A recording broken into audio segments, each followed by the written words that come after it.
All right, now, ladies and gentlemen, it's time for us to buckle up for an exhilarating exhibition into the beautiful world of education amplified sports transform, a journey into AI's impact on learning. As we all know, in this electrifying age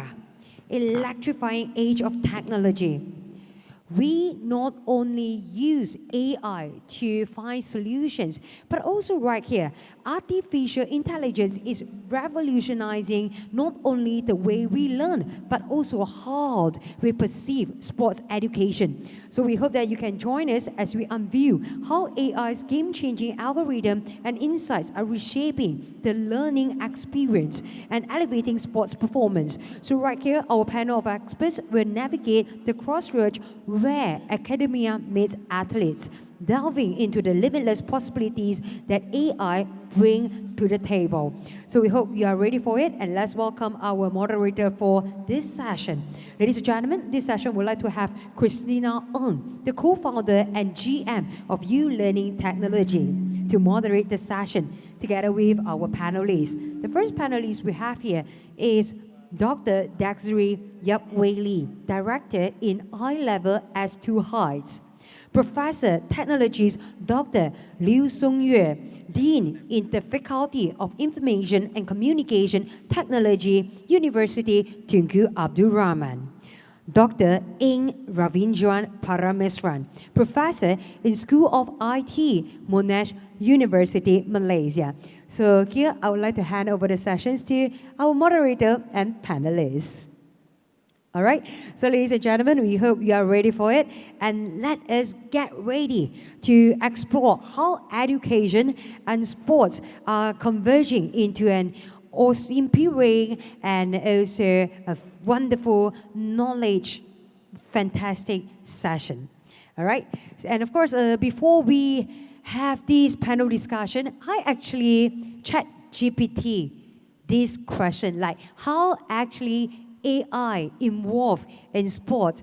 Then the solution ChatGPT provide me is artificial intelligence is dramatically transforming the world of sports in various ways. Like for example, it gives you performance analysis, it gives you injury preventions, it also provides you player recruitment strategies, game strategies, fan engagement, and a lot more. So with the answer ChatGPT given, what the human intelligence can provide us later during the panel discussion, we shall explore this together and discover it together with our panelists and moderator. All right, so okay, without further ado, over to you, our moderator for this panel discussion, Chritina, and our panelists.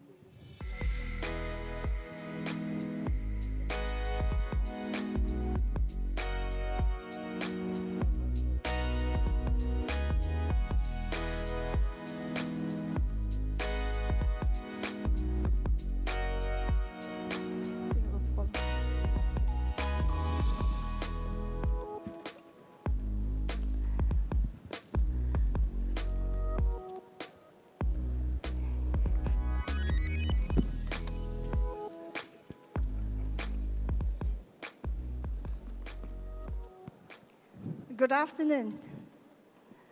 Thank you for, today our panel discussion topic is about a journey into AI's impact on learning. So we have the panel discussion panelists here. On my right-hand side, the first one is Dr. Disiree Yap Wei Li. And Doctor, would you like to introduce yourself?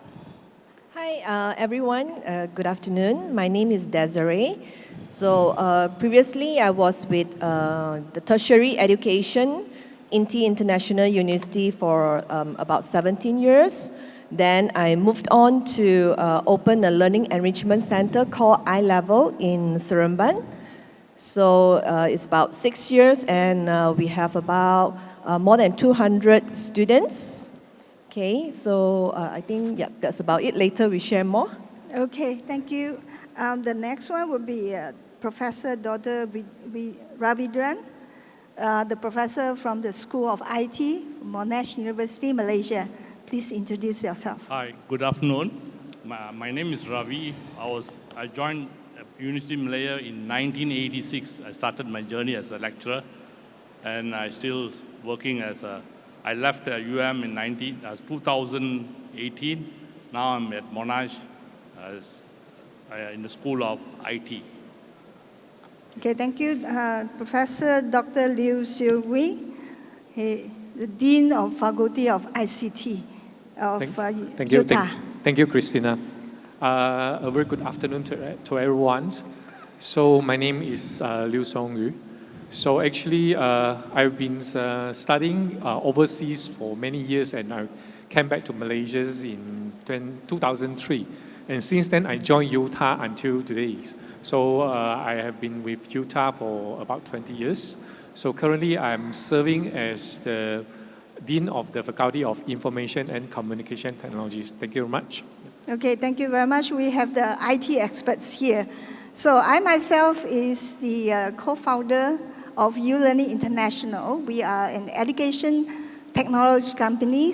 Currently, we are serving more than 10 million users in Asia, Africa, and Latin America. So we provide smart education solutions, smart classroom solutions, and we also serve several Ministry of Education's national projects for smart education. So, so the next one, we would like to start off with an introduction. So I mean, in the earlier panelists have mentioned about so many times about ChatGPT. A lot of you are using it or aware of it.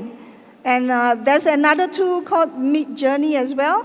So as we can see, there are many AI tools coming up. So as a layman or anyone, we can use it just like we use any tool. And we can use the AI as easily as we've never done it before. So this is something that phenomenal. The AI advancement has been very phenomenal. So what we are seeing now is that we have the educators here. All right. So these are the questions. The impact of ChatGPT on learning and teaching. So we have teachers here. You know, what does ChatGPT impact on your teachers' learning behavior? So do you allow them to use ChatGPT to write the assignment, to write the thesis? If you allow or disallow, what is your reason, and any challenges or concern arising from allowing them to do so? So this will be more appropriate for Professor Raveendran. Maybe you would like to let us know. I mean, ChatGPT has lots of positive. The students can use it positively to go and learn materials and things that they are not certain. They can, inquire. You key in some questions of what he replies. So we allow all of this because that is all positive thing. But if you also ask the ChatGPT to write your thesis or your assignment, then how would you know that the student has learned, isn't it? So there's a cutoff point.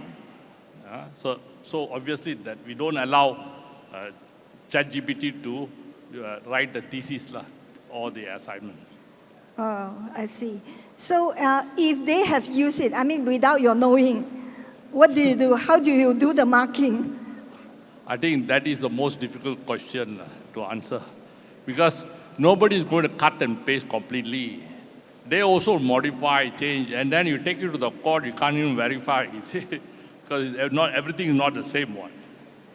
Well, students are very smart, so perhaps Dr. Liew would like to say more about that. What is your experience? Do you allow them to use it? Yeah, thank you very much. So in my opinion, okay, the human history actually is about the evolution of tools, right? So for instance, in a good old day, we don't have calculators. So then we need to really train our students to memorize all the multiplication chart and twisted their minds to learn the way to calculate very quickly. Then later on, we have calculators. So when we have calculators, then the students, the skills need to evolve, right? So they can pass the complicated calculations to the calculator. Then they focus on the problem solving. Then we have computers. Computers can actually solve a lot of complicated problems and handle a lot of data. Then again, students need to evolve to learn how to actually translate the problem into the data, then ask the computer to analyze the data. So now, I look at ChatGPT, it's just like yet another tool, right? So if we have a tool to help students to evolve and maybe we can pass, for instance, now even ChatGPT can do coding. Does that mean that computer science students actually would not have no job in the futures? But it is not true, because when we say software development, first thing is that we need to translate the problem into specification and requirement.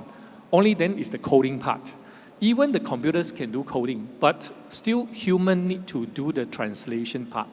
So I would see this positively. So my opinion is that we allowed. But again, as what Professor Ravindran's worried, that's actually what the responsibility of the lectures actually is to really check whether the contents from the genuinely from the students or not. When the tools evolve, students evolve, then lectures also need to evolve.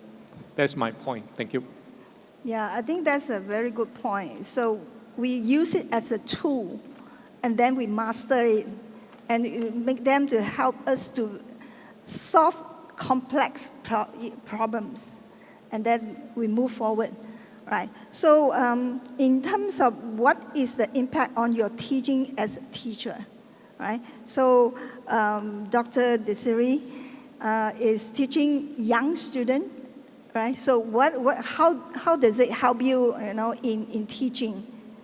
Yeah, according to my experience, so last time we used to rely a lot on Google. I believe all of us, we do that. So if let's say there is maybe some special needs children come to the classroom, you may not have the experience, or knowledge in handling them. So we used to always find Google to get information, like how to teach them in a proper way. So you will have a lot of websites that you have to study. Mm-hmm. And you have to digest the information, so it may take some time. But now with the help of ChatGPT, so I can throw a situation or scenario in the classroom, mm-hmm. so it can actually give me more insightful ideas, or solutions on how to handle or teach the special needs children. So I think this is very useful for teachers, especially maybe some new teachers, who just newly joined, or teachers who do not have any experience, in teaching special needs children. Besides that, I think also ChatGPT or any other AI tool, it will be very useful for, especially to cultivate or to promote learner-centered teaching. Because I believe in the whole education framework in Malaysia, we are all talking about moving from teacher-centered teaching to learner-centered teaching since decades ago. But we are still lack of the correct way, of how to move it. So I think maybe with the use of AI tool, it can create this environment to promote learner-centered teaching, because with such teaching environment, so students actually can use AI to customize how they want to learn. So when you have the chance to customize the learning environment, they actually feel more motivated. So hence you actually have this we call self-directed learning. So this is also our major objective in our center. So we actually look into how can we promote this learning, among children. Okay, so another thing, maybe in terms of in university, just now Prof. Raveendran mentioned about, so it comes to the responsibility of the teachers or lecturers to look into the quality of the assignment, done by students when they use ChatGPT. So I think maybe it can also give us the opportunity to study or to analyze the quality of students' work. Maybe if you notice there is a pattern in your students' assignment, or maybe they make certain mistake. There are many students making a similar mistake, so maybe you can actually use AI tool to analyze your assignment. Then at the same time, you actually enhance, you modify your assignment to make it better. Or maybe you can try to also use ChatGPT to redesign the assignment where they cannot actually use ChatGPT to do it or to complete it. So that is some of my point of view regarding how it actually impact in terms of teaching.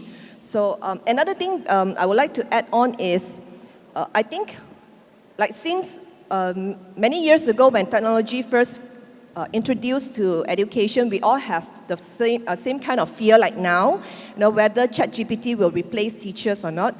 But I think teachers can never be replaced because we still need the human touch in education. So I actually foresee a hybrid model later, so we can actually make use of AI and also teachers, a hybrid model to make the best out of these two together to enhance the whole teaching and learning process. Thank you. Yes, thank you. And it's actually what Dr. Disiree is talking about is personalized learning, precise instruction. So coming to this part, what about Professor Raveendran about the impact on how does it impact on your teaching? Any pedagogical change from before and after using the AI tools? Of course, we are using a lot of these tools in the classroom environment and all that.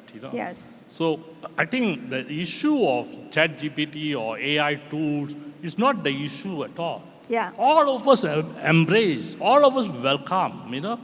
The issue is at the end, how do you test the student and give the marks where it is correctly done? Because the student is going to go out in the industry, suppose the student is given 40 marks or whatever marks, but does not reflect that standard.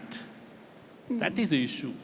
Yeah, that's the issue. So in the past, we rely a lot on exam. That's summative assessment. So nowadays, with ChatGPT, probably we have to use more on formative assessment. So in the way to check whether the student actually have understood the knowledge that the teacher has taught. I think that's the difficulty is on the assessment, but it's a way that probably we shift from exam-centric into more formative evaluation. That could be the way, right? Okay, thank you. And Dr. Liew, Professor Liew, any thank you. add-on? So before I talk about my view, let's see how Malaysian government or our higher educations look at this generative AI. So ChatGPT is only one of the generative AIs. I think a few months ago, MQA just released a notice, advisory note regarding how to use this generative AI. Actually, our government, or our higher educations, Ministry of Higher Educations, they are very positive about this generative AI. So they actually encourage, they are open, so they encourage the use of new tools in the classroom. But again, they highlight that the responsibility of the lecturers actually is to examine the students whether they have done the learning part. So whether, for instance, the assignment, right? Assignment, whether they come up with their own ideas to put into the assignment. So I'm quite happy with this advisory note from MQA, Malaysia Qualification Agency. So to me, actually, when we look at the assignment, there are two parts. The first part is the technical, the idea of the students. The other part is the writing part, how you structure your reports. So ChatGPT actually can help students a lot in terms of help them structuring the reports, even correct their grammatical errors, and so on. still the idea will have to be from the students. That is the responsibility of the lecturers to check whether the student come up with the ideas. So that's why when we have a new tool, our pedagogy also need to evolve. So I would say that in order to examine the students whether they do understand the contents, whatever contents they put into the report, assignment or not, one of the best way is that we want the student to do presentation. Then just ask the students a lot of questions. So that is the best way to examine whether students learn the knowledge or not. If they already learned the knowledge, even the knowledge is from the ChatGPT or any tools, that should be fine because they already learned. They are able to answer the questions. They are able to respond to the situations in order to solve the problem. Then we don't care about the sources, how they learned. But rather, what the lecturers need to ensure is that they learned. Any tools, it doesn't matter. Just we have to make sure that they learned. Okay, thank you. Yeah.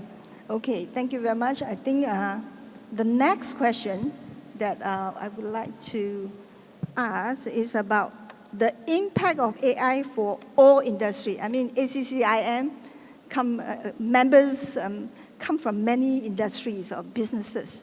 So what is the impact of AI that could bring to all industries or businesses? So can you quote any example for industry application? For example, maybe Professor Dr. Raveendran? AI is actually used in so many industries. If you call all the high-tech industry, or Intel or Motorola, they all are using methods and all that. Yeah. You know, when you capture image, the process of identifying, they're actually using methods that are actually originated from AI itself. You know, so as far as the applications, I think it's all there. You know, it's just that people didn't say the word AI. Now people are saying it is AI. You know, but it has been there for some time already. You know? There could be a lot of AI tools for different industry, specific for that industry. That could be the way. So, for instance, let's look at agriculture. For instance, now you can fly a drone, captures the field, the farm. Brings back the image, and then you can look at how good these plants are, you know, whether they are growing well or not, whether they are diseased or not, and things. So here, to analyze, to do all of that, you have to use AI techniques. So why didn't we think of this kind of ideas 15 years ago? Ideas people had, but the technology was not there to implement it. This technology all came about big after 2013, 2014, you grew big. So now you can hear drones are flying everywhere, isn't it? I mean, you know. So what I'm saying, since the AI, the deep learning has come in big ways, so you can see that applications in many, many fields. You see. So for instance, in sports, like I'm quite keen in badminton and all that. So want to do some analysis on badminton games and things. But we had this idea that 20 years ago, but the technology was not there to do. The methods to do all will be very long and cumbersome and difficult to implement. But deep learning has come into play. Now you can use deep learning methods to analyze badminton games and all that. So, and then as you look at it, countries like Hong Kong, Taiwan, India in particular, the growth of AI in sports is tremendous. And what you see on the ground is you see Taiwanese players are now dominating in badminton scene. So are the Hong Kong players. So are the Indian players. One of their contributions, the reason is they all train hard. Malaysians also all train hard, but they have gone one step further by using AI in India, analysis and all that. Oh, that is very interesting part. So our badminton is facing a lot of competitors that using AI, so we should be using as well, right? No, China also has been using in the past. Yeah. You know, but they also now under threat from these smaller countries like, you know, I just mentioned. So the AI helps, it makes everyone to be more equal in the play field. Yeah, because it analyzes very well. You can use it to analyze the game. Now, the traditional method, the coach analyzes the game, but he can't tell how early the player has taken the shot or how far away from the net the shot. In terms of accuracy and all, AI can give you the exact distance, the exact height, the shot, how high was the shuttlecock. That's what it is. Even the borderline, right? Everything, all can be given. Yeah, very interesting. So, Dr. Liew, you have any comment on that or add on? Yeah, thank you. Again, in my opinions, also, actually, we passed through several stages already. For instance, in the past, we have calculator. Calculator can handle simple calculations, right? But calculator cannot handle data. Then we have computers and AI and machine learning, so we can handle data, right? When you say data, normally we refer to these quantitative data, meaning that numbers. Right, with ChatGPT, we start to be able to analyze unstructured qualitative data. All right, so what is the impact? For instance, stock market. In the past, we talk about these technical analysis, right? Technical analysis, of course, we look at the chart. Then we talk about fundamental analysis. But fundamental analysis, right? Normally, we look at ROE, we look at PE, we look at the growth and so on, right? So these are all structures, quantitative data, I mean, still numbers. But with the advancement of these technologies, we have ChatGPT now. ChatGPT is good at handling unstructured quantitative data, meaning that, for instance, if you want to analyze the sentiment of investors on one stock, all right? So in the past, it is very difficult for us to analyze, but now with ChatGPT, we can dump the entire, maybe we'll go through some forums and scrap the data from the forum and see how other people look at these stock. Then we can analyze. Actually, it is actually quite accurate. One of my students, right, he tried to scrap all the data from these TripAdvisors. For the comments, right, for the visitors, the comments that visitors give to any attractions. And then we dump these to ChatGPT for analysis, and eventually we rate the comment with 1 star, 2 star, 3 star, 4 star, or 5 star. Mm-hmm. And then we compare with the stars given by the visitors. We found that actually it is highly correlated. It's really, really correlated. It is really amazing. So with ChatGPT, so actually we can analyze the text-based, unstructured data so that we can understand people's sentiments and many other things. Right? For instance, chatbot, now we can personalize chatbot.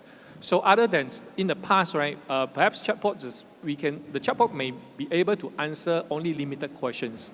But with the introductions of ChatGPT, now chatbot is more capable of answering the questions in the human-like conversations to the users.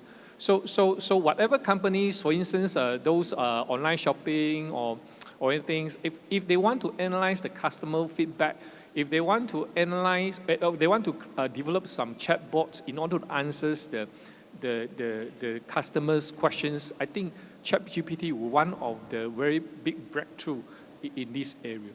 Thank you. Okay, thank you. I think next, from my side, yes, Dr. Disiree, do you have any add-on? Okay, maybe I can just give a suggestion, because nowadays we can see many young children using applications, by themselves. You don't have to teach them how to use iPads, or any apps. So they can pick up things very fast. But how about let's introduce AI literacy in young children? Because I believe many years ago, we started to have all these degree courses or diploma courses, in university that talk about AI. And then slowly we move to, I think, primary school, where children now can go for coding classes. So, but how about younger children, maybe in kindergarten? Why not we actually start to introduce AI literacy, in young children, so that we can tell them what's the purpose of AI? What's going on behind it? All right, so that they can actually understand, and we can start since young to train the students or train the children to be responsible users in AI. Then we don't have to worry, oh, they will use AI to cheat, or they use AI for any other bad purposes. So maybe I think for young children, if we can start the AI literacy, it will be quite good. I think that's a very good word of AI literacy, starting from very young age. So moving next, I would like to showcase, we have coming from an education technology company, we do provide, do use AI in education technology for pedagogy research. So what we have it nowadays is that we have this smart recording management system and teaching and learning evaluation system to analyze a classroom teaching session. So, for example, we have a very good or very excellent teacher in certain discipline. We invite the lecturer or professors, for example, these two professors, to come to a session to talk about IT. But then, after that, they'll be gone. They're going back to their home country. They are not always here. So we create a system to record down, recording management system that could, after the recording session is over, we can use the recorded video to put it into audio to text, all right? So, and we can also preload the knowledge point label into the system. So when the lecturer talking about some of the knowledge point, for example, knowledge point A, B, C, so we have loaded into the system. Once they are talking, it will be audio to text, and the system will capture. So this part belongs to knowledge point A. That another paragraph that the expert or lecturer is talking about, it goes into the parts B or part C. So it can pull the content into the specific knowledge point. So after the session, when the student view the recorded video, they can view actually knowledge by knowledge point. So they can quickly search, they can view. So those knowledge points that students don't understand, they can actually go straight. So this is something that we build in the AI into the system. And also, of course, there are other things like auto-sense, attendance, and so on. There are many, many things like smart classroom tools. Like if you have, I heard what Professor Liew talked about, one class could have 200 or 300 students in one session. So it's impossible for the lecturer to ask each one, do you understand this knowledge point or not? So what Professor Liew can actually do is that just initiate a quiz, and then every student will be able to answer through their mobile app.